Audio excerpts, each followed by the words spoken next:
Y en esta noche vamos a hablar de lo mucho que se puede decir. Vamos a hablar un poco acerca de Dios. Y quiero citarles un versículo que ese sí todos lo sabemos. Génesis capítulo 1, versículo 1. ¿Qué dice? En el principio creó Dios los cielos y la tierra. Y qué precioso es que podamos hablar de Dios y que podamos conocer un poquito acerca de lo grande que es nuestro Dios.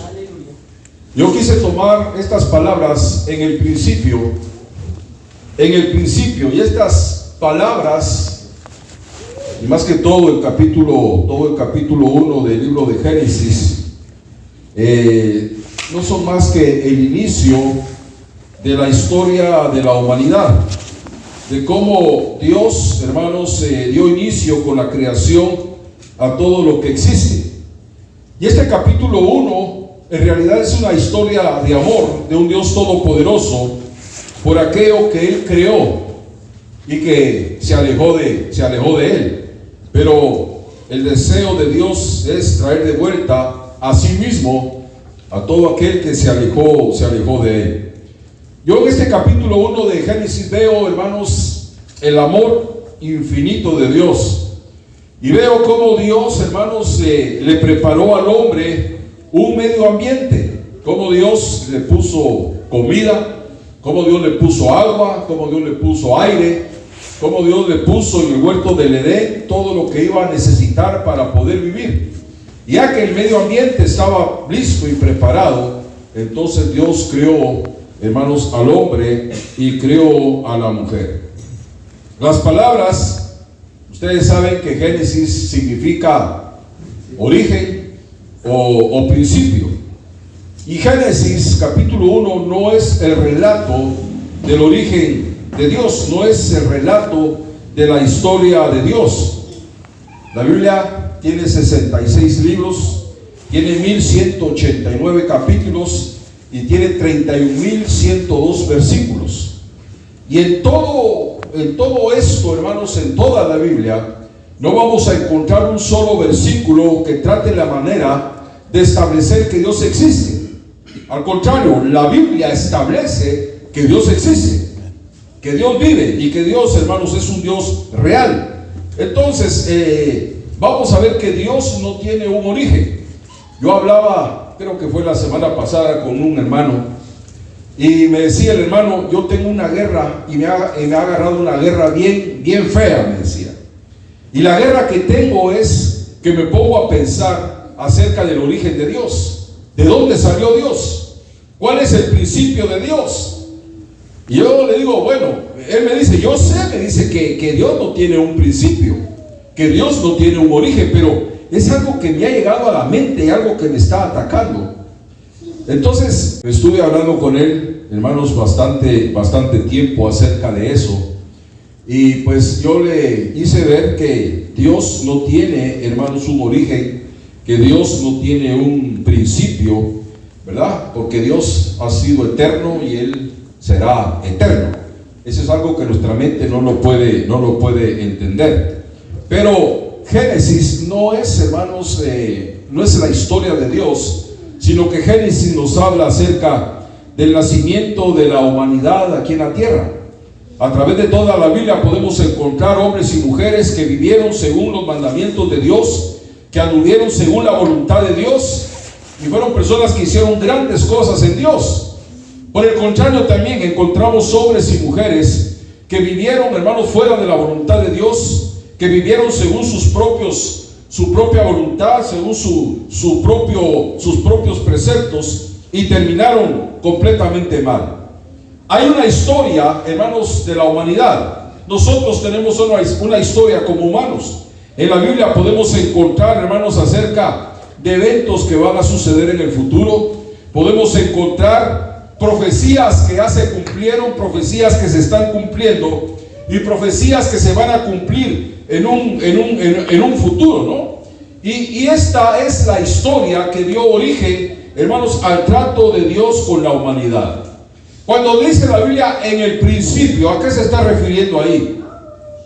No se está refiriendo, hermanos, bueno, volvemos a caer en lo mismo, a la eternidad, ¿verdad? Porque la eternidad no tiene principio, ni la eternidad va a tener fin tampoco. Cuando dice la Biblia en el principio, ¿a qué se está refiriendo eso? Se está refiriendo al principio del tiempo, cuando Dios estableció el tiempo. Dios no vive en el tiempo, Dios vive en la eternidad. Por eso dice la palabra que un día para Él son como 1000 años, y 1000 años como un día. Dios no se mueve, no está atado, hermanos, al tiempo. Nosotros sí, tenemos un reloj, tenemos un almanaque, ¿verdad? Nos llevamos por las horas, por los días, por los meses, por los años, por los siglos, por los milenios, ¿verdad? Porque nosotros estamos dentro del tiempo. Dios no habita en el tiempo, Dios habita en la eternidad. Pero cuando la Biblia dice en el principio, es cuando, hermanos, el reloj del mundo se le dio la cuerda por primera vez y el tiempo empezó a caminar. En el principio, hermanos, del tiempo. Dios no tiene un origen conocido, Dios no tiene un principio. Él siempre ha sido y siempre será. Es el Señor que lo mueve todo. Y es el Señor que no puede ser movido absolutamente por nada. No existe una historia del origen de Dios. Esto es difícil de comprender. Esto es difícil de entender con nuestra mente limitada. Hay doctrinas, hay, hermanos, teorías, hay filosofías, hay, hermanos, razonamientos, reflexiones que, hermanos, se encaminan o se han encaminado a querer explicar el principio de Dios, el origen de Dios, pero no hay tal cosa. Hermanos, nosotros nunca vamos a poder entender a un Dios ilimitado con esta mente limitada, ¿verdad? Hay tantas cosas que esta mente no puede entender, que no podemos, hermanos, comprender. Hay muchas cosas que no podemos conocer en este cuerpo, que no podemos conocer, hermanos, en esta mente mortales, ¿no? Pero lo que sí podemos entender y lo que sí podemos hacer es obedecer a Dios con toda nuestra mente, es obedecer a Dios con toda nuestra voluntad y con todas nuestras fuerzas. Entonces, estamos dentro de un tiempo. Dios no está, vuelvo a repetir, hermanos, atado al tiempo. Dios vive en la eternidad. Ahora, miren lo que dice. Yo estoy aquí, tengo mi Biblia abierta en el capítulo 1 de Génesis. Y el versículo 2 dice: y la tierra estaba desordenada y vacía. Esto no simplemente es historia. Esto no simplemente quedó, hermanos, para que nosotros supiéramos cómo fue la creación, sino que esto también tiene relación, hermanos, al día de hoy. Bueno, aunque no es mi intención en esta noche explicar versículo por versículo el capítulo 1 de Génesis, pero podemos encontrar, hermanos, algo pues para nosotros en el versículo 2. Y la tierra estaba desordenada y vacía. Para los que tienen, hermanos, su corazón en el cielo, hermanos, este mundo aquí abajo es, hermanos, en comparación con el cielo, este mundo, hermanos, es un mundo lleno de confusión, lleno de vacío. Una persona sin Cristo es una persona que lo único que ha encontrado en el mundo es un grande vacío para su alma. El caos que habla aquí en el versículo 2 representa el estado de un alma, hermanos, que no conoce a Dios, un alma no regenerada, desprovista de la gracia de Dios. Porque en esa persona que no conoce a Dios, ¿qué es lo que hay? Hay desorden, hay confusión y hay toda obra perversa. Este versículo 2 nos dice que está vacía. Es un alma que está vacía de todo bien, porque Dios no está en ella. Está a oscuras, está en tinieblas, hasta que la gracia omnipotente de Dios efectúe un bendito cambio en su vida. Entra el versículo 3: y fue la luz, fue hecha la luz. Ahí vienen los cambios que Dios hace, hermanos, en la vida. Pero bueno, no es mi intención ir explicando estos versículos. la tierra estaba vacía. Mi deseo es hablar de Dios, porque Dios es uno solo. Y sabemos que es un Dios que se ha manifestado, hermanos, a través del Padre, a través del Hijo y a través del Espíritu Santo. Jesús vino un poco más de 2000 años a esta tierra, pero sin embargo dice la palabra que al principio, en el momento de la creación, este Jesucristo, este Hijo de Dios, estaba con el Padre en el momento de la creación. Miremos el capítulo 1 de 1 Juan, ya al final de la Biblia, 1 Juan capítulo 1, oiga lo que dice la palabra de Dios acerca de Jesús, o el testimonio que da el apóstol Juan acerca de Jesús. 1 Juan capítulo 1, el versículo 1, lo que era desde el principio, lo que hemos oído, lo que hemos visto con nuestros ojos, lo que hemos contemplado y palparon nuestras manos tocante al verbo de vida. O sea, el apóstol Juan vio a Jesús. El apóstol Juan, hermanos, interactuó con Jesús, tocó a Jesús. Dice el versículo 2, porque la vida fue manifestada y la hemos visto. Ahí está testificando de Jesús. Y testificamos y os anunciamos la vida eterna, la cual, oiga, estaba con el Padre y se nos manifestó. Lo que hemos visto, versículo 3, y oído, eso os anunciamos, para que también vosotros tengáis comunión con nosotros. Y nuestra comunión verdaderamente es con el Padre y con su Hijo Jesucristo. Ahí está, el Padre y su Hijo Jesucristo. Y el versículo 2 de Génesis 1 dice que el Espíritu Santo se movía sobre la faz de las aguas. Ahí está la Trinidad, ¿verdad? En el momento de la creación, en el momento de hacer todo, pero dice que Jesús estaba con el Padre en ese momento, en el momento de la creación. Ahí estaba Jesús con el Padre. Por eso es que Jesús no es un profeta, Jesús es el profeta. Jesús no es un apóstol, es el apóstol. Él no es un sacerdote, Él es el sacerdote. Ahora los musulmanes tienen en poco a Jesús. No lo ven como el Hijo de Dios, no lo ven como una divinidad. Máxime, cuando dice el capítulo 3 y versículo 14 de Apocalipsis, que Jesús, hablando de sí mismo, que Él es el principio de la creación de Dios. Entonces hay doctrinas que dicen que lo primero que Dios creó fue a Jesús, que Jesús es el principio de la creación de Dios. Pero no es que Jesús sea el principio de la creación de Dios. Cuando dice ahí Apocalipsis 3:14, el principio de la creación de Dios, eso quiere decir que Jesús es la base, la cementera, el fundamento de la creación, que toda la creación descanse en Él. Él es el que sostiene la creación, Él es la base de la creación. Por eso Jesús no es un ser creado, Él es un ser creador. Él es un Dios creador. ¿Cuánto lo cree? Jesús hermanos, es la segunda persona de la Trinidad. Jesús es Dios. Yo en esta noche confieso que Jesús es Dios. ¿Usted lo puede confesar? Jesús es Dios. Dios todo lo puede hacer. No hay nada imposible para Él. Todo lo que hoy vemos, hermanos, todo, absolutamente todo, fue creado por Dios. Mire, si tomamos un telescopio de esos telescopios tan poderosos que hay ahora, hay telescopios tan poderosos que los han puesto en órbita en el espacio, y a través de esos telescopios han visto los confines del universo, y todo eso fue creado por Dios. Fíjense que nosotros vivimos en lo que se llama el sistema solar, ¿no? Y dice que, eso lo dicen no los astrólogos, sino que los astrónomos, ¿verdad?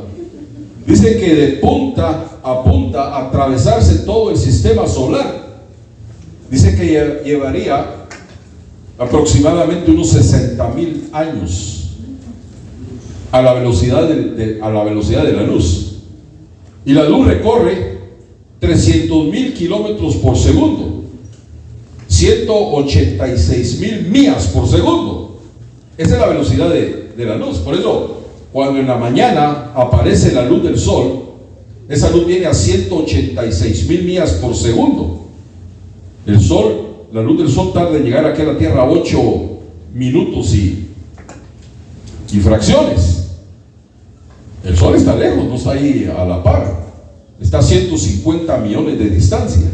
Y esos 150 millones la luz se los recorre en 8 minutos. Ahora dicen que atravesarse todo el sistema solar se llevaría casi 60,000 años, viajando a 300,000 kilómetros por segundo. ¿Me puede usted imaginar la extensión, lo grande que es nuestro sistema solar? Y el sistema solar está dentro de lo que se llama la galaxia, ¿verdad? La galaxia. Adentro de la galaxia, ahí está nuestro sistema solar. Y dicen los astrónomos que hay aproximadamente 400,000 millones de sistemas solares dentro de la galaxia. O sea, la mente no puede dar. Más de 400,000 millones de sistemas solares, igual al nuestro, dentro de la galaxia. Y dicen ellos, porque ellos ven con esos telescopios, ellos ven y dicen que hay miles y miles de millones de galaxias.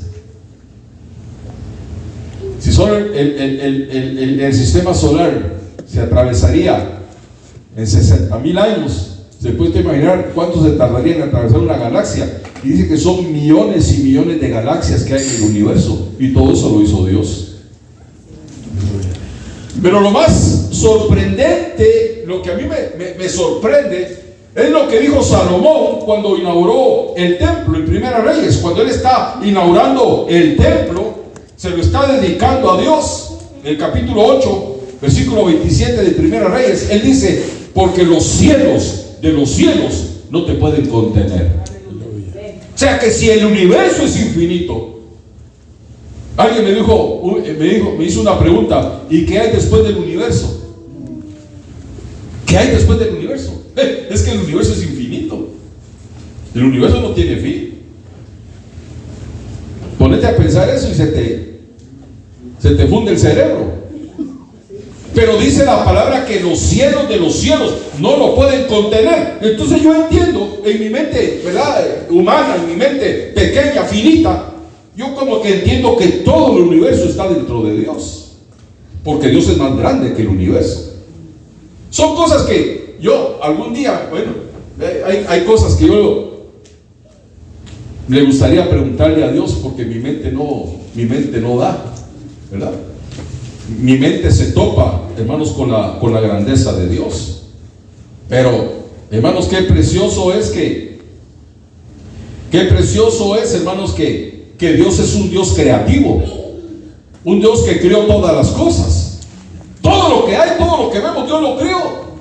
Y aún si nos vamos al Nuevo Testamento, ahí vamos a ver el poder creativo de la palabra de Dios. Como Jesús, hermanos, decía, ¿verdad?, ordenaba la palabra, y la palabra, hermanos, hacía los milagros. Jesús, hermanos, daba la palabra y los enfermos eran sanados. Jesús daba la palabra y se levantaban los paralíticos. Jesús daba la palabra y los ciegos recibían vista. Jesús daba la palabra y las tempestades se calmaban. Porque ese es el poder de la palabra. Y el poder, hermanos, de Dios sigue siendo el mismo de ayer, por siempre y por todos los siglos.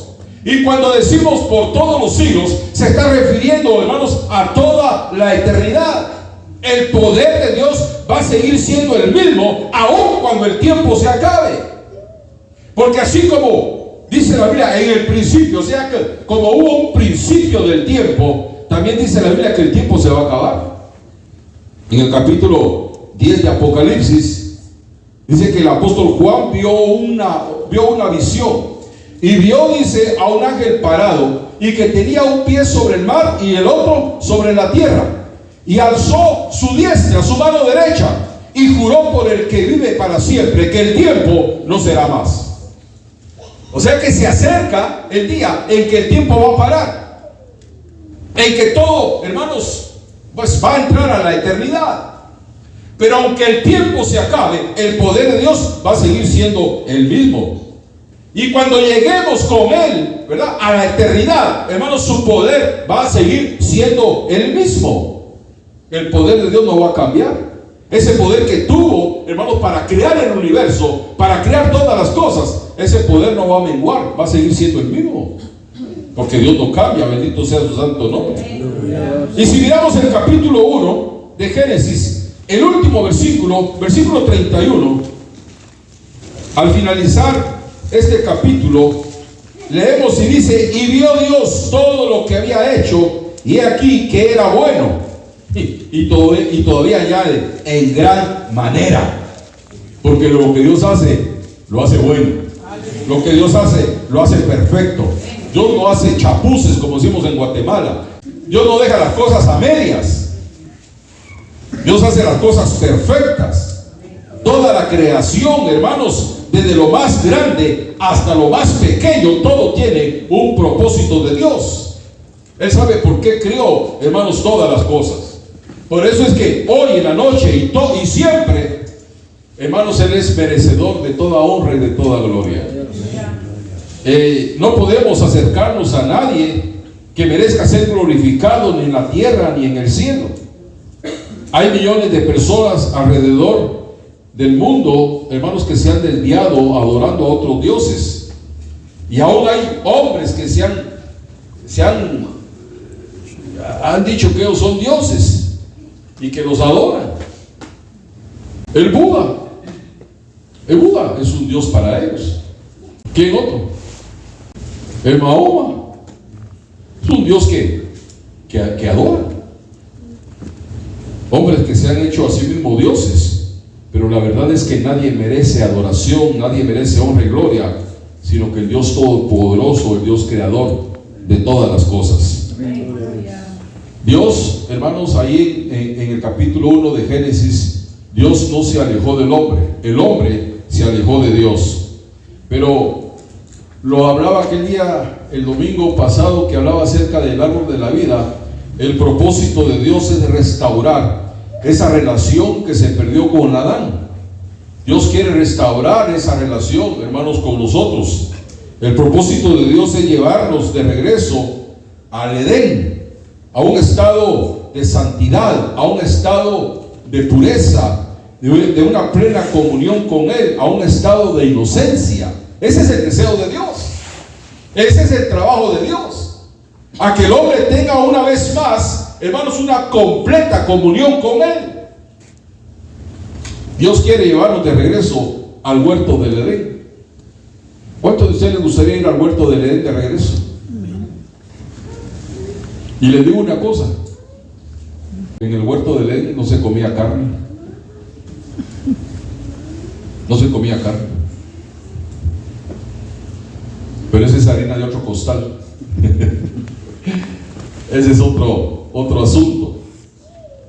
Pero lo que Dios quiere es restablecer es la comunión que se perdió por causa del pecado.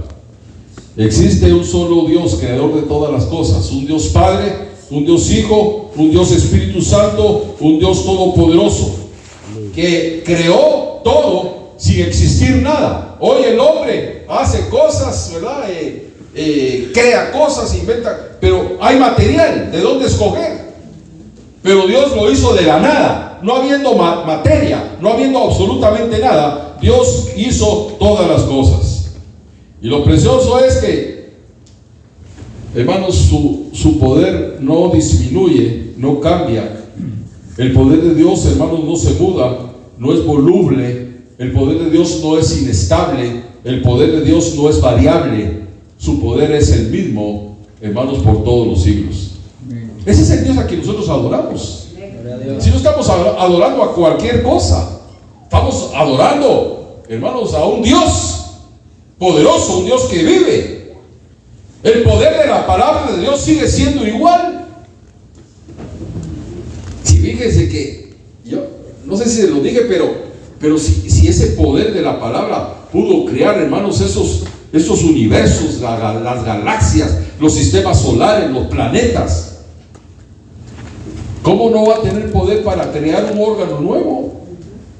¿Cómo no va a tener poder para crear miembros nuevos que se han afectado por causa de la enfermedad? Claro que lo puede hacer. Me recuerdo un testimonio. Mi esposa me lo contó a mí. Estaba orando por una hermana que tenía un problema en su aparato digestivo. Y ella estaba orando y estuvo orando un tiempo por ella. Pero en una noche de esas que estaba orando por la hermana, ella con sus ojos cerrados, dice que empezó a ver cuando hacen el telar, que corren esa madera y se va formando la tela, ¿verdad? Así. Y ella vio, dice, el telar, así como telar, que se iba moviendo de un lado para otro, de un lado para otro.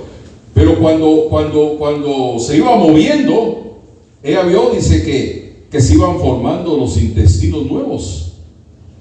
Y el telar dice que empezó así como a bajar. Y ella vio, dice, cómo se formaba todo el sistema, ¿verdad?, de sus intestinos en el cuerpo de la hermana. Hasta que el telar, ¿verdad?, como telar paró, dice, ella vio que todo estaba nuevo. Entonces le dijo, hermana, le dijo, Dios ya la sanó. Dios ya la sanó. Y hasta el día de hoy, la hermana está sana. ¿Por qué? Porque ese es el poder de la palabra, crear órganos nuevos.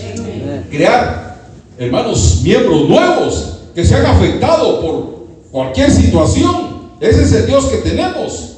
Dios ordena y su palabra, hermanos, hace la obra. Si Dios nos dijo que somos sus hijos, así es, somos hijos de Dios. Porque no lo dijo cualquiera, fue Dios el que lo dijo. Dios nos ama y su amor no va a disminuir, su amor no va a cambiar. Amémosle también nosotros, y amémosle, hermanos, con todo nuestro ser y con todas las fuerzas que hay en nuestro corazón. Porque, hermanos, cuando Dios nos amó, cuando se trató de amarnos, nos dio lo más preciado que tenía, a su Hijo Jesucristo. Así que, hermanos, es que es una vida tan preciosa vivir para Dios.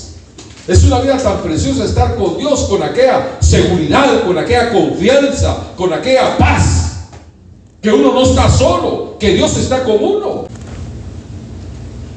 Casi todos los que estamos aquí hemos salido de viaje y por allá nos ha pasado algo. No, hemos regresado, porque Dios va con nosotros y regresa con nosotros, y a donde vayamos Dios nos guarda y nos bendice. Uno no se va de viaje, ¿verdad? Y al contrario nos regresa más contento, más feliz, porque uno puede ver cosas que Dios hizo, ¿verdad? Se cumple lo que dijo el apóstol Pablo, pero lo voy a agarrar en este sentido: cosas que ojo no vio ni oído yo, ni han subido el corazón del hombre, son las que Dios ha preparado para los que le aman. Porque, hermanos, las 24 horas del día, toda la semana, todo el año, Dios está con nosotros. ¿Por qué? Porque Él lo prometió, y lo que Él promete lo cumple. Él lo cumple. Yo le dije aquel domingo, desde que yo nací, Dios me puso 2 guardaespaldas. Hasta el día de hoy, el bien y la misericordia me han seguido todos los días de mi vida. Y esos son guardaespaldas que Dios le ha puesto a usted también. Porque si está aquí, es porque Dios lo ha cuidado, Dios lo ha guardado. Así que uno sale a la calle, ¿verdad? Y no con aquello, ojalá que no me vayan a asaltar, ojalá que no vaya a tener un accidente. No, uno anda confiado, porque uno sabe, está seguro que Dios está con uno. El Dios creador de los cielos y la tierra está con nosotros, hoy y siempre. Es que ese capítulo 91 de los Salmos, ¿verdad? Pero dice la Biblia: por cuanto me ha puesto su voluntad, yo también lo libraré. Pondré en alto por cuanto ha conocido mi nombre, me invocará y yo le responderé. Con él estaré yo en angustia, lo libraré, le glorificaré, saciarélo de larga vida y mostraréle mi salud. Esas son promesas que las tenemos que tomar para nosotros. No son palabras que se quedaron en el aire o simplemente escritas, no. Son promesas que tenemos que tomar porque son para nuestra vida, para nuestro bienestar, para nuestra bendición, para nuestra felicidad. Que Dios los bendiga y sintámonos seguros de estar bajo la protección de Dios. Y que Dios bendiga estas palabras también. Amén.